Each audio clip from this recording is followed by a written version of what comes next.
I was so scared to the point I was trying to hold in tears because even if I had done something wrong, which was only revealed to me,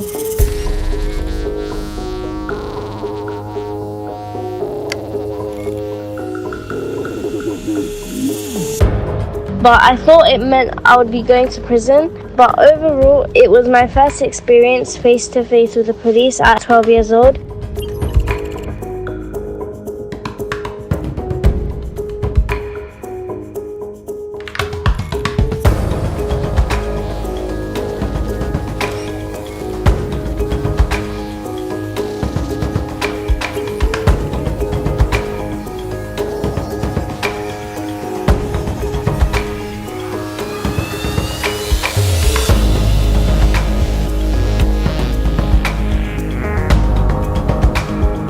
When I finished school that day, I called my dad on the phone and I was crying, thinking he already knew what happened, until I found out I was being put in a room with a police with